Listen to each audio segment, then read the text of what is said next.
Game of Thrones பார்த்த எல்லாருமே கலிசியை தலையில தூக்கி வச்சு கொண்டாடி இருப்போம். ஆனா அந்த ஆக்டிங்க்கு பின்னாடி 2 ஓப்பன் ரெட் சர்ஜரியோட பெயின் ஒளிஞ்சிருக்குன்னு சொன்னா நீங்க நம்புவீங்களா? இந்த மாதிரி இன்ஸ்பைரிங் ஸ்டோரிஸ் கேட்க பிடிக்குன்னா என்ன ஃபாலோ பண்ணிட்டு இந்த வீடியோவை ஃபுல்லா பாருங்க. 1986 லண்டன்ல பிறந்த ஒரு நார்மலான பொண்ணு தான் எமிலியா. சின்ன வயசுல இருந்தே ஆக்டிங் மேல பயங்கர பேஷன். ஆனா சினிமா இண்டஸ்ட்ரியோட ஸ்டார்டிங் ரொம்பவே ஷாக்கா இருந்துச்சு. ட்ரையல் மேல ட்ரையல், ஆனா எங்கேயுமே செலக்ட் ஆகவே இல்லை. நார்மலா அவளோ சைட்ல பேசிக் எக்ஸ்பென்ஸுக்காக கேட்டராவும் கால் சென்டர்லயே ஷிஃப்ட் ஒர்க் பண்ண ஆரம்பிக்கிறா. எக்ஸாக்ட்லி 2010ல எமிலியாக்கு ஒரு கால் வருது. கேம் ஆஃப் த்ரோன்ஸோட ஆடிஷன். அப்போ அந்த பொண்ணுக்கு அவ்வளவா எக்ஸ்பீரியன்ஸ் இல்ல. இருந்தாலும் ஆடிஷன் ரூம்ல கிரியேட்டர்ஸ்க்கு முன்னாடி என்ன பண்றதுன்னே தெரியாம சீன் முடிஞ்சதுக்கு அப்புறமும் சிக்கன் டான்ஸ், ரோபோட் டான்ஸ் ஆடி காட்டுறாங்க. ஆனா அந்த இன்னசென்ட் வைபோ கான்ஃபிடன்ஸ் அவங்களுக்கு ரொம்ப பிடிச்சு போய் result the Emilia Clarke become the Khaleesi Daenerys Targaryen. ஆனா ரியல் ப்ராப்ளமே அங்கதான் ஸ்டார்ட் ஆகுது. சீசன் 1 முடிஞ்ச உடனே அவளுக்கு சிவியரான பிரெயின் சர்ஜரி பண்ண வேண்டிய நிலைமை வருது. பிரெயின்ல உள்ள பிளட் வெசல்ஸ் எல்லாமே பிரஸ்ட் ஆகிடுச்சு. அப்பாசியா அவரோட ஸ்வாண்டா பேரு கூட மறந்து போச்சு. ஐசியூல மரண போராட்டம் நடந்துட்டு.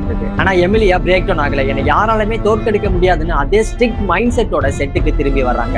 இன்டென்ஸான பெயின், ஹெவியான ஹிட், ஸ்ட்ரிக்டான ஷூட்டிங் ஷெட்யூலுக்கு நடுவுல மல்டிபிள் பிரெயின் சர்ஜரிஸை ஃபேஸ் பண்ணியிருக்காங்க. ரியல் லைஃப்ல அவங்களோட பிரெயின் டேமேஜோட போராடிட்டு ஸ்கிரீன்ல ஃபயருக்கு நடுவுல மதர் ஆஃப் த டிராகன் கலிசியா கெத்தா நின்னாங்க. அந்த ஃபயர் அவங்களை அழிக்கல, அவங்கள ஒரு வாரியரா மாத்துச்சு. அந்த சக்சஸை எவாலுவேஷன் பண்றதுக்கு அடுத்து வந்த எல்லா சீசன்லயுமே அவங்க தான் கிங் மேக்கரா இருந்தாங்க. இதுல அல்டிமேட் சக்சஸ் என்னன்னா, ஒரு டைம் அவங்கள ரிஜெக்ட் பண்ண இண்டஸ்ட்ரி தான் அடுத்தடுத்து லூப்ல லாமினேஷன் அவார்ட் கொடுத்து செலிப்ரேட் பண்ணாங்க. சோ உங்களுக்கு மதர் ஆஃப் த டிராகனை பிடிக்கும் அப்படின்னா ஒரு ஃபயர் அமேஜை கமெண்ட் பண்ணிட்டு உங்க ஃப்ரெண்ட்ஸுக்கு ஷேர் பண்ணிட்டு போங்க.